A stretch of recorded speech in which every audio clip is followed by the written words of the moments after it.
Break के बाद DD news पर आप देख रहे हैं इस वक्त। जैसे ब्रेक पर जाने से पहले हमने बताया था, अब हम खास चर्चा करने वाले हैं कि इस देश में वोट बैंक के लिए क्या कुछ चल रहा है। तुष्टीकरण के नाम पर कुछ भी हो रहा है वोट बैंक के लिए। वक्फ संशोधन बिल पर छिड़ी बहस के बीच कांग्रेस पार्टी ने साफ कर दिया है कि संविधान के साथ छेड़छाड़ की कोई कोशिश बर्दाश्त नहीं होगी। ये वक्फ के बारे में बोल रहे हैं कांग्रेस नेता जयराम रमेश। संसद में वक्फ संशोधन बिल को संविधान पर एक हमला बता रहे हैं, जबकि वो जानते हैं कि जेपीसी में लंबी चर्चा हुई, समय बढ़ाया गया, एक्सटेंशन मिला, यह बिल संसद में उसके बाद लाया जाना है। लेकिन मुस्लिम रिजर्वेशन पर अगर संविधान बदलने की जरूरत पड़ी तो कांग्रेस पार्टी उससे पीछे नहीं हटेगी। उदाहरण देखिए, कर्नाटक में मुस्लिम ठेकेदारों को 4% आरक्षण देकर इसके समर्थन में पार्टी सारी बाधाएं दूर कर रही है। कर्नाटक के उप मुख्यमंत्री डीके शिव कुमार के बयान पर संसद के दोनों सदनों में जमकर हंगामा हुआ। बीजेपी के अध्यक्ष और राज्यसभा में सदन के नेता जेपी नड्डा ने कहा, कांग्रेस पार्टी बाबा साहेब अंबेडकर के संविधान की धज्जियां उड़ा रही है। तो संसदीय कार्य मंत्री किरेन रिजिजू ने सभापति का ध्यान आकृष्ट करने की मांग के साथ कहा कि कर्नाटक सरकार ने सरकारी कॉन्ट्रैक्ट में मुस्लिम समुदाय के लिए 4% रिजर्वेशन का बिल पारित कर दिया है। और वहां के उप मुख्यमंत्री डीके शिव कुमार ने कहा है कि जरूरत पड़ने पर हम संविधान भी बदल देंगे। तो किरेन रिजिजू ने कहा, इस तरह के बयान को हल्के में नहीं लिया जा सकता। एक का संवैधानिक पद पर आसीन व्यक्ति की बात को गंभीरता से लेने की जरूरत है। उप मुख्यमंत्री हैं वो। तो कांग्रेस के अध्यक्ष मल्लिकार्जुन खड़गे का दावा है कि हम संविधान की रक्षा के लिए खड़े हैं, लेकिन इस सवाल पर वो चुप हैं कि संविधान ने मजहब के आधार पर आरक्षण की पैरवी तो नहीं करता हमारा संविधान। तो सवाल यह है कि ग्रेटर आंध्र प्रदेश और पश्चिम बंगाल सरकार की मुस्लिम रिजर्वेशन को सुप्रीम कोर्ट ने तो खारिज किया था और साफ तौर पर कहा था कि मजहब के आधार पर आरक्षण संविधान में आरक्षण की कोई व्यवस्था संविधान में नहीं है। तो फिर कांग्रेस इन मुद्दों को क्यों बार बार तूल देती है। अभी तो केरल हाईकोर्ट ने मुनम्बम मामले में केरल सरकार के जुडिशियल कमीशन को खारिज कर दिया। वक्फ मामले में फैसला वक्फ बोर्ड को ही करना है। फिर केरल के सैकड़ों किसानों को न्याय कौन देगा। लेकिन कांग्रेस नेता जयराम रमेश वक्फ संशोधन बिल को संविधान पर हमला बताते हैं और कहते हैं पार्टी किसी भी सूरत में वक्फ कानून के संशोधन के पक्ष में नहीं है। तो सवाल यह कि फिर कर्नाटक के हजारों किसानों के मामले को कौन सुनेगा, जिनकी जमीन पर वक्फ ने दावा ठोका है, वही यानी कि वही वक्फ बोर्ड। मुस्लिम परस्ती का आलम तो इतना है कि वोट की सियासत में मजहबी नेताओं को आगे करके मुख्यमंत्री नीतीश कुमार के इफ्तार पार्टी को बायकॉट करने को कहा गया, पटना में जो आयोजित की गई थी। और उधर मुस्लिम पर्सनल लॉ बोर्ड ने वक्फ बिल के खिलाफ देश भर में आंदोलन चलाने की बात कही है। वोट बैंक पॉलिटिक्स में नेता मजहबी रहनुमाओं को आगे करके लोगों को गुमराह कर रहे हैं, लेकिन उनसे ये कोई सवाल नहीं पूछ रहा है कि वक्फ के 9.5 लाख हेक्टेयर जमीन का फायदा किस गरीब मुसलमान को मिल रहा है। लेकिन कांग्रेस के नेता और कर्नाटक के deputy CM D K Shivakumar ने कहा कि आने वाले समय में संविधान में बहुत बदलाव होगा। I know that everyone will go to the court. Let us wait for some good day. Good day will come. Lot of changes are there. Constitutions will be changing. There are judgments which alters the constitution also. बड़ा मुद्दा बना था ये साल 2024 के चुनाव में, और देखिए क्या हो रहा है। बीजेपी के अध्यक्ष जेपी नड्डा ने इस पर कहा कि कांग्रेस पार्टी ने कर्नाटक में संविधान की धज्जियां उड़ा दी। Karnataka government has passed a bill granting 4% of reservation to minorities and in public contracts. Chief minister ने स्टेटमेंट दिया है हाउस में कि जरूरत पड़ेगी तो हम संविधान को भी बदलेंगे। This is a very serious matter. और ये लोग बड़े संविधान के रक्षक बनते हैं और ये लोग संविधान की रक्षा करने की बात सारे देश को बताते हैं, ढोल पीटते हैं, वो संविधान की धज्जियां उड़ाते हैं। ये इसके लिए अनुरोध करते हैं। तो वहीं संसदीय कार्य मंत्री किरेन रिजिजू ने कहा कि यह देश के संविधान पर हमला है। 1947 में सरदार पटेल जी और पूरे संविधान सदन ने उस समय रिलीजियस रिजर्वेशन को खारिज किया था। भारत के संविधान में धर्म के नाम से कोई रिजर्वेशन नहीं हो सकता है। आज कांग्रेस पार्टी का संवैधानिक पद पर बैठ करके वरिष्ठ नेता जब बोलता है कि संविधान को बदलाया जाएगा मुसलमानों को रिजर्वेशन देने के लिए, ये हम मंजूर नहीं हो सकता है। कांग्रेस पार्टी बाबा साहब का नाम को लेकर के संविधान किताब को जेब में हाथ में लेकर के नाटक करते हो, मैं उसका निंदा करता हूं। और पूर्व केंद्रीय मंत्री और बीजेपी के वरिष्ठ नेता रविशंकर प्रसाद ने भी इस मामले पर कांग्रेस पर हमला बोला। बैंक परस्ती में देश कहां जाएगा? याद करिए, इन्होंने शाहबानों के जजमेंट को पलट दिया था ना। कांग्रेस पार्टी की नेता सोनिया गांधी एक महिला है, टीएमसी की नेता ममता जी एक महिला है। इन सबों ने 3 तलाक को समाप्त करने के बिल का विरोध किया था। वोट बैंक की पकड़ और जकड़ कितनी ज्यादा है कि बड़े पार्टियों की महिला नेत्री भी महिला के लिए लाए गए कानून पर दब जाती हैं क्योंकि वोट गड़बड़ा जाएगा। वहीं जेपीसी के अध्यक्ष जगदम्बिका पाल ने भी बड़ा बयान दिया है। उन्होंने कहा, ये लोग देश में अस्थिरता पैदा करने की कोशिश कर रहे हैं। अभी तक वक्फ का प्रॉपर्टी का जो मुतवल्ली थे वक्फ बोर्ड के लोग, ये खुर्द-बुर्द कर रहे थे। गरीबों को लाभ नहीं मिल रहा था, केवल मुतवल्ली और केयर टेकर लोगों को और वक्फ बोर्ड के लोगों को लाभ था। इसको अगर कानून अमेंड करके और गरीब के फायदे के लिए है और इसके बाद भी विरोध कर रहे हैं, तो ये देश में कहीं ना कहीं एक तरह से अराजकता फैला रहे हैं और ये लोकतंत्र के विरोध में है, क्योंकि कानून बनाने का काम पार्लियामेंट का है, वो कानून बनेगा। चल क्या रहा है वोट बैंक की पॉलिटिक्स में इस पूरे मामले पर? और बार बार जैसे मैं कह रहा हूं, 2024 में इन्हीं लोगों ने मुद्दा बनाया था संविधान बदलने का, और आज कह रहे हैं कि संविधान बदलेंगे। करेंगे इसी पर चर्चा, और हमारे साथ जुड़ रहे हैं धनंजय गिरि जी, भारतीय जनता पार्टी के प्रवक्ता। बहुत बहुत स्वागत धनंजय जी, नमस्कार। साथ में अजय वर्मा जी, कांग्रेस के नेता, बहुत बहुत स्वागत अजय जी, नमस्ते आपको भी। और विनोद मिश्र जी, हमारे सलाहकार संपादक स्टूडियो में हमारे साथ जुड़े हुए हैं, जिनके जरिए मैं चर्चा को जरा विस्तार देता हूं। मैं फिर से एक बार रिपीट करता हूं, विनोद जी, 2024 को याद कर लीजिए। संविधान बदलना बहुत बड़ा मुद्दा बना था, लेकिन आज डीके शिव कुमार सीना ठोक कर कह रहे हैं कि बदलेंगे संविधान। ये जो मुद्दा है, अब ये क्यों नहीं पूछा जाना चाहिए कि अगर संविधान ही बदलना है तो लोकसभा चुनाव में इस मुद्दे को सबसे बड़ा मुद्दा बना करके चुनाव क्यों लड़ा, अगर संविधान ही बदलना है तो?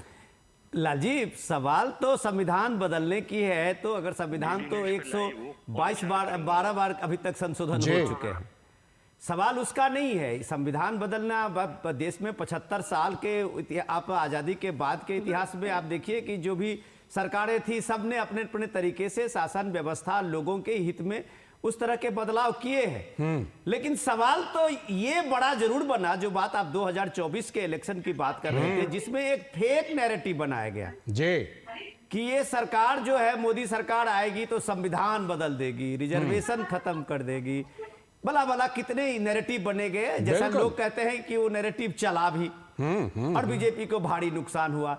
ये तो एलानिया कर रहे हैं। जो संविधान में आप एक तरह से ये देखिए कि किसी भी तरह से मजहब का आरक्षण को परमिट नहीं करता। इलाहाबाद हाईकोर्ट से लेके आप ये देखिए, जितने भी हाईकोर्ट और सुप्रीम कोर्ट तक ने भी बार बार कहा है कि भाई ये धर्म के आधार पे आरक्षण नहीं होगा। ठीक। और उसके बाद अगर आज डीके शिव कुमार 4% वहां अगर कर्नाटक में रिजर्वेशन देने के बाद इस बात को कमिट कर रहे हैं कि ये हमें मालूम है कि ये मामला कोर्ट जाएगा, ठीक, लेकिन हमारी सरकार बनेगी तो हम इसके लिए संविधान भी बदलेंगे। महाराष्ट्र में तो ऐसी कोशिश कर चुके हैं ना। सवाल ये इसका नहीं है, अब सवाल ये है कि वो लाल किताब वाले कहां हैं। इसीलिए 2024 से जोड़ा मैंने। कहीं नहीं दिखता। जो हर मुद्दे पे संविधान की रक्षा करना हमारा दायित्व है और लेके वो खड़े हुए थे। क्या इस संविधान ने कभी मजहब के आधार पे आरक्षण दिया? अगर वो नहीं दिया है तो किस दावे के साथ कहते हैं कि हम बदलाव करेंगे और हम ये मुस्लिमों के आरक्षण को लाएंगे? इंपॉर्टेंट चीज ये है कि आप जो बोलते हैं और आप जो करते हैं वो आप वोट बैंक की सियासत में पूरी सीमा तोड़ देते हैं जी। यही सीमा की बात आपकी रिपोर्ट में है जी कि आज आप वक्फ के बिल पे, संशोधन बिल पे आप all India Muslim personal law board, क्या क्या उलेमा सबको सड़क पे खड़ा किया है। किस बिल्कुल। बात के लिए? किस बात के लिए आप गुमराह किए जा रहे हैं लोगों को कि ये सीधे सीधे बिल जो है वो गरीब और अमीर मुसलमानों के बीच के खाई को पाटना है। कौन गरीब आदमी है जो ये 9.5 लाख हेक्टेयर जमीन का मालिकाना में उसको एक चौवन्नी भी मिला है कभी? तो इस बात के लिए आप जयराम रमेश गुमराह करते हैं कि ये संविधान पे हमला है। वक्फ संशोधन को कह रहे हैं संविधान पे हमला है। तो कर्नाटक में ठेकेदार को, मुस्लिम ठेकेदार को 4% आरक्षण देके आप किस संविधान की इज्जत कर रहे हैं और दुहाई कर रहे हैं? और ठेकेदार कोई गरीब नहीं होता। ये बात तो अब बीजेपी और कांग्रेस के प्रवक्ता इस पे बहस करेंगे। बिल्कुल बहस करेंगे। अजय जी, पहले शाहबानो वाले मामले में संविधान के साथ क्या हुआ, सुप्रीम कोर्ट के फैसले के साथ क्या हुआ वो हमने देखा। अभी कर्नाटक विधानसभा में क्या हुआ वो देखा। बीच में क्या क्या कोशिशें महाराष्ट्र वगैरह में हुई हैं आपकी सरकारों के द्वारा, आंध्र प्रदेश में, महाराष्ट्र में, वो हमने देखा है। और अब डीके शिव कुमार सीना ठोंक कर कह रहे हैं कि हाँ बदल देंगे संविधान। सवाल यह है कि 2024 से लेकर अभी तक लाल किताब को लहराने वाले हैं कहां? इसी मुद्दे पर जिस तरह लहराया, यहां तक कि वहां लोकसभा के अंदर शपथ लेने भी गए तो उसी को लेकर गए, और अब आपके उप मुख्यमंत्री कह रहे हैं हाँ बदलेंगे मुस्लिम आरक्षण के लिए। देखिए 2014 और 2025 में बड़ा फर्क जी। आप अभी बात कर रहे थे एक साहब, हमें आप ज्ञानवान लोग हैं, बुद्धिजीवी लोग हैं, हम लोग तो खैर अनपढ़ लोग। भारत ही जब 2014 में कहिए सर, भारत आपकी बुद्धि की हम लोग सर तारीफ करते हैं। नहीं, भारत ही सर जब बस खाली 2014 एक में छोटा सा आजाद करेक्शन हुआ। मैं कर देता हूं कि आपने 14 का हवाला दिया, मैं 24 के बारे में दरअसल बोल रहा था। नहीं, मैं 14 से ही चलना शुरू हुआ। अच्छा ठीक है, मैं 14 से ही चल रहा हूं। ठीक ठीक। 2014 में एक देश, एक भारत की खोज की गई थी और ये कहा गया था कि नए भारत की खोज की गई। इससे पहले ना जेल थी, ना बेल थी, ना कानून था, ना, ये मैं नहीं कह रहा। और ये आजादी में योगदान गांधी जी का बिल्कुल नहीं रहा है, ये मोदी जी ने आजाद कराया। तो ये कंगना रनौत इनकी एक सांसद है, उन्होंने कहा था और ये कह रही हैं। नहीं, जब आप साहबानों पे जाएंगे तो थोड़ा सुनना तो पड़ेगा ही ना।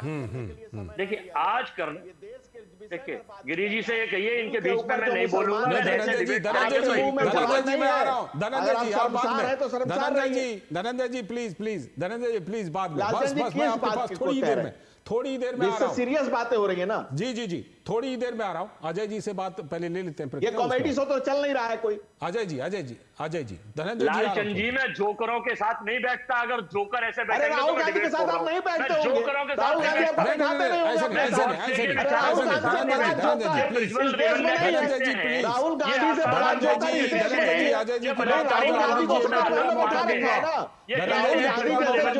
फोटो लगा रखे होंगे आप। एक एक करके बोलिए, पूरा मौका मिलेगा सर, पूरा टाइम है, पूरा मौका मिलेगा सर। अजय जी अब बात रखिए। अजय जी अब बात रखिए, मुद्दे पर बात रखिए। अजय जी रखिए मुद्दे पर रखिए सर, मुद्दे पर नहीं, मुद्दे पर रखिए। बीच में बोलेंगे तो मैं डिबेट नहीं बोलेंगे। बोल तो दिया, नहीं बोलेंगे। धनंजय जी अभी नहीं बोलिएगा। धनंजय जी मैं पूरा मौका दूंगा, बोलिएगा। अजय जी बोलिए, अजय जी मुद्दे पर बोलिए ना। अजय जी मुद्दे पर देखिए, अब मैं मुद्दे को बोल। हाँ देखिए, मैं आपको यह बताना चाहता हूं कि कर्नाटक में हमको 2/3 बहुमत से जनता ने चुना है, वहां के वोटर ने चुना है, चुनी हुई सरकार है, लोकतंत्र में सुना है। कर्नाटक की जो वर्तमान सिचुएशन है, जो डिमांड्स है, जो वहां की मांग है, जो वहां का वोटर चाहता है, जो वहां का देवतुल्य वोटर चाहता है, हम वो करें। भाजपा अपनी रणनीति बनाएगी, देश को भी बनाएगी, नोटबंदी भी करेगी, व्यापार भी छीनेगी, रोजगार भी छीनेगी, ट्रंप का टैरिफ का हेफ्ता भी सहेगी, लोगों के ऊपर जुर्म भी करेगी, औरंगजेब को भी लेके आएगी, ब्लैक रॉबिन्स, ब्लैक स्टोन को भी इंडिया में ले आएगी, अडानी को सारी संपत्ति भी देगी। हम नहीं मानेंगे उनकी बात। हम संविधान बाबा साहब के, भीमराव अंबेडकर के संविधान से चलते हैं। चलते थे, चलते रहेंगे। बाबा साहब का संविधान को जरूरत यह है, कर्नाटक में इस चीज की जरूरत है। कर्नाटक की जनता चाहती है, चुनी हुई जनता चाहती है। इन प्रोपोगंडिस्टों के, इन एजेंडों के चक्कर में हम बिल्कुल नहीं। ये औरंगजेब के एजेंट है, तो ये औरंगजेब को अपना पोस्टर बॉय बनाते हैं, क्योंकि औरंगजेब गुजराती है। गुजरात मॉडल नहीं चलेगा इस देश ठीक है, अब मैं गुजरात मॉडल नहीं मैं चलेगा। आपको पूछ रहा हूं, बाकी आप डीके शिव कुमार के बयान का इस आधार पर समर्थन कर रहे हैं क्योंकि कर्नाटक की जनता ने आपको चुना है? जनता की डिमांड है, जनता की डिमांड पर हो गया, समझ गया, आ गई बात आपकी। ठीक है, धनंजय जी कह रहे हैं कि भाई कर्नाटक की जनता ने हमको चुना, हमने किया, तो फिर तो उसी आधार पर 2024 में तो ये मुद्दा ही नहीं था। मोदी सरकार को देश ने चुना है, मोदी सरकार जो चाहे वो करे। लालचंद जी, जितने कांग्रेसी बोलेंगे उतनी ही अपनी पोल खोलेंगे। कांग्रेस को मुल्क से ज्यादा मुसलमान की चिंता रही है। मुसलमान की प्रतिबद्धता कांग्रेस से और कांग्रेस की प्रतिबद्धता मुसलमान से, इसमें मुल्क जाए भाड़ में। और इनके इसके पहले के नेता आदरणीय राजीव गांधी ने जब संविधान के कोर्ट के जजमेंट को साहबानों के लिए, जब सरिया के आगे संविधान को शर्मसार करने वाले कांग्रेसी और बाबा साहब के नाम पता नहीं किस मुंह से ले लेते हैं, लज्जा भी नहीं आती और चोट सटता भी नहीं है इनका। जब इन्हें कांग्रेस बाबा साहब को 2-2 बार चुनाव हराने वाले बाबा साहब का नाम किस मुख से लेते हैं? ये कांग्रेस और इंडी गठबंधन का ही एजेंडा है। SC ST और OBC का हक मारकर आरक्षण का लाभ मुसलमानों को देना है। AMU, जामिया मिलिया और तमाम जगहों पर SC ST OBC का आरक्षण खत्म करना है। गरीब किसानों की जमीन वक्फ को देना है। मुस्लिमों को हर जगह सरकारी योजना का लाभ देना है। हिंदुओं से सख्त नफरत करना है। और जब कांग्रेस राहुल गांधी ने खुद कहा कि कांग्रेस मुसलमानों की पार्टी है, और जब मनमोहन सिंह ने कहा कि इस देश के संसाधनों पर पहला हक मुसलमानों का है, तो और अब तो ये सारी चीजें एक लाइन में कर्नाटका में दिखाई जो पड़ रही बजट है ना आया, सर? उस बजट की बानगी देखिए। ये सारी चीजें तो अब एक लाइन में दिखाई पड़ रही है ना। ठीक है, मैं अजय जी जरा एक लालचंद जी पूरा कंप्लीट कर ले दीजिए, जब एक मिनट और दे दीजिए। हाँ बोल लीजिए। वो कर्नाटका में 7 महीने में बजट आया, वो मुस्लिम बजट था। इसमें मुस्लिमों के लिए 4700 करोड़ रुपए की घोषणा की गई। बजट में मस्जिद के इमाम को 6000, मासिक भत्ता, वेतन, संपत्तियों की सुरक्षा के लिए 150 करोड़, उर्दू स्कूलों के लिए 100 करोड़, अल्पसंख्यक कल्याण के लिए 1000 करोड़, और लोक निर्माण विभाग में 4% ठेकेदारी मुस्लिम समुदाय के लिए। अब ये जो है मुसलमानों की ठेकेदारी कांग्रेस ले ले और कांग्रेस की ठेकेदारी मुसलमान ले ले। तो मुझे मेरा सहला में तेरा सहला। और यही नहीं लालचंद जी, यही नहीं, इस देश के 23% आबादी को 32% हकायत जमीनी इलाका दे करके धर्म के आधार पर देश को बांटने का अधर्म अगर किसी ने किया है, तो धनंजय जी लौटता हूं आपके पास। पार्टी ने किया। धनंजय जी लौटता हूं, अजय जी जवाब दीजिएगा। ये तो नहीं चलेगा ना अजय जी कि जब आपको लोगों ने चुना तो आप कह रहे हैं हम कुछ भी बदलाव करेंगे, तो वही तर्क अगर धनंजय जी की पार्टी दे अजय जी कि भाई हमें लोगों ने चुना है, अगर हम संविधान में बदलाव करते हैं, अभी तक लगभग 125 बदलाव हो गए हैं, तो फिर इसको मुद्दा बना करके लाल किताब लेकर के फिर रैली से लेकर के लोकसभा के अंदर तक फिर वो घूमने और वो सारा कुछ दिखाने की जरूरत क्या अजय जी? वो ये नकली किताब लेके हुए। और बात रही कर्नाटक के ऊपर, तो देवेगौड़ा साहब जो आज भी इनके साथ मलाई खा रहे हैं, उनके बेटे केंद्रीय मंत्री, कर्नाटक में देवेगौड़ा और इनकी संयुक्त सरकार थी, इनकी मिलीजुली सरकार थी, इन्होंने बिल पास किया। उसके बाद जब ये बीजेपी की और इनकी सरकार इन्होंने जब बिल पास किया था, तो उसके बाद ये मामला कोर्ट में विचारा दिया। फिर येदुरप्पा साहब आए, येदुरप्पा जो बलात्कार के केस में इनके मुख्यमंत्री नामित है। फिर आया एक माइनिंग, रेड्डी बंधु माइनिंग में कुख्यात माइनर थे, इन लोगों के सहयोग से इन्होंने उसको कंटिन्यू करा। उसके बाद ये गोडसे की विचारधारा के लोग जब ये कहने लगेंगे, नहीं गोडसे और उस पर नहीं जाइए, एकदम इस पर रहिए, हाँ।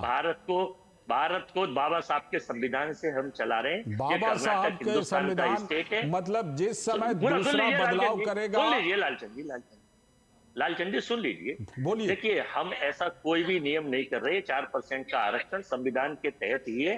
आप इसे देख लीजिए, कोर्ट जो ऑर्डर करेगा उसका अनुपालन होगा, कोर्ट में विचारा दीजिए। तो कोर्ट पहले सर ऑर्डर कर चुका है, महाराष्ट्र में आरक्षण के मामले में, आंध्र प्रदेश के आरक्षण के मामले में कर चुका है सर। लाल जी कहने दीजिए।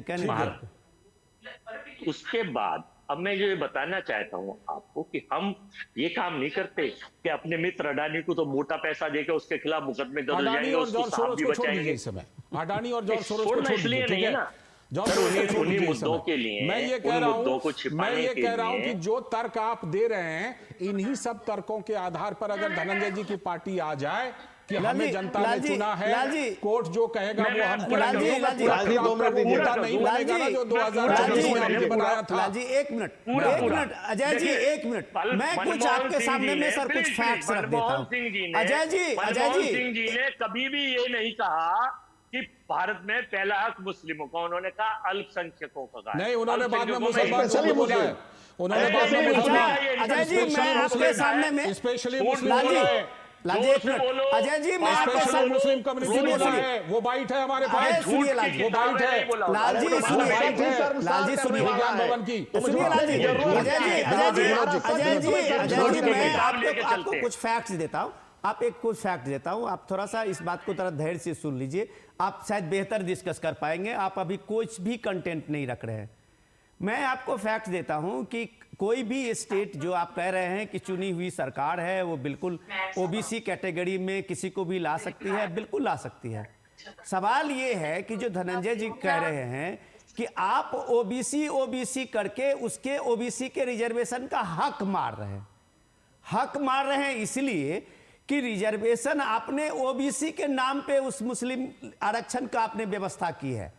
पश्चिम बंगाल ने यही बेईमानी की थी। पश्चिम बंगाल में मुस्लिम जातियों के एक भी जाति ऐसा नहीं है जो ओबीसी जाति में नहीं है। थोक के भाव में सबको शामिल कर दिया। कर्नाटक में जो B2 रखा गया है, एक मिनट फैक्ट सुन लीजिए आप, कर्नाटक में जो इस आपकी सरकार ने जो B2 कैटेगरी ओबीसी की बनाई है उसमें 19 मुस्लिम कैटेगरी को शामिल किया है, मुस्लिम जातियों 19 मुस्लिम जातियों को। उसमें सिया सुन्नी जितने भी कम्युनिटी हैं सारे मुस्लिम कम्युनिटी हैं। आप उसमें से 4% मुस्लिम नाम से आरक्षित किया है, ओबीसी नहीं किया है, मुस्लिम करके। आप देखिए, आप जानते हैं कि ये चलने वाला नहीं है। मैं भी मानता हूं इसको कि आपने एक टोकन, एक तरह से पॉलिटिकल इसमें कह रहे हैं कि आपने कोर्ट में गिर जाएगा ये। आपने ये किया है कि आपको पता है कि ये कल का अभी कर्नाटक हाई कोर्ट ने इसको नहीं ये करेगा, आपको पता है कि आप ये सुप्रीम कोर्ट इसको अलाउ नहीं करेगा। आप सिर्फ एक टोकन पॉलिटिक्स करते हैं। एक मिनट आप सुन लीजिए, जो इस देश का संविधान है जिसमें मजहब के आधार पर नहीं हो सकता, मुस्लिम को एक बैकवर्ड के नाम पे सारे स्टेट में रिजर्वेशन कम ओबीसी मिलते हैं, लेकिन आपको उसमें मुस्लिम ये लाना था क्योंकि इस दौर में रीजनल पार्टियों के साथ में एक तरह से नूरा कुश्ती हो रही है कि कौन सबसे मुस्लिम हितैषी बनता है। आप सपा को नेता को देख लीजिए, हर वो बात को विरोध कर रहे हैं, चाहे वो शिवाजी संभाजी का मामला हो, चाहे वो औरंगजेब के मामला हो, हर बात में आप मुस्लिम परस्ती दिखाते हैं। अभी आप बिहार में चुनाव होना है तो देख लीजिए, इफ्तार पार्टियों का एकदम होड़ चला है, इसको बाइकाट करो, इसके यहाँ खाओ, उसके यहाँ जाओ, इसके यहाँ नहीं जाओ। तो आपने इस देश को भसर में कर रखा है और वो संविधान का आपने एक झूठ का सहारा लिया। ठीक है, पहले अजय जी जवाब देंगे, फिर धनंजय जी आपके पास आता हूं। अजय जी दीजिए जवाब। डीके शिव कुमार का मैं ऑर्डर की कॉपी आपको भेजे देता हूं अभी। उसमें लिखा है अल्पसंख्यकों के लिखे, अल्पसंख्यकों में हिंदू, बौद्ध, पारसी, सिख, ईसाई, ना कि मुस्लिम। कर्नाटक में सर मैंने आपको पूरा टूबी पढ़ के सुनाया, आरक्षण में ओबीसी कैटेगरी में सारे मुस्लिम हैं, उसमें जातियों का जिक्र करा है। थोड़ा सुन लीजिए, आप उसे पढ़िए, करेक्ट करिए, ऑर्डर की कॉपी में भेजे दे रहा हूं। उसमें कहा है अल्पसंख्यक, यानी उसमें बौद्ध, पारसी, सिख, ईसाई सब है। मैं कह रहा हूं बौद्ध, पारसी, सिख समुदाय कोई नहीं है। आप फैक्ट्स को गलत तर्ज में मत घुमाइए। वो कह रहे हैं कि वर्ड जो यूज किया है, वो वर्ड जो यूज किया है वो मुस्लिम नाम से है। आप कहिए तो मैं आपको दिखा दूं, आपको मुस्लिम आरक्षण बिल का ड्राफ्ट दिखा दूं। बताइए। मैं आपको उसकी जो अमेंडमेंट किया उसकी एक कॉपी व्हाट्सएप भेज दूंगा, आप मुझे भेज देना। आप गलत होंगे आप स्वीकार लेना, मैं गलत होऊंगा मैं स्वीकार लूंगा। तो आप गलत फैक्ट्स मत रखिए ना। नहीं ठीक है, उनका कहना है कि भाई माइनॉरिटी शब्द दूसरा सुन लीजिए। धनंजय गिरी जी, आफ्तार के लिए कांग्रेस के किसी बड़े नेता ने रोकने को या मना करने के लिए धनंजय गिरी जी का कमेंट आने दीजिए। धनंजय जी बोलिए।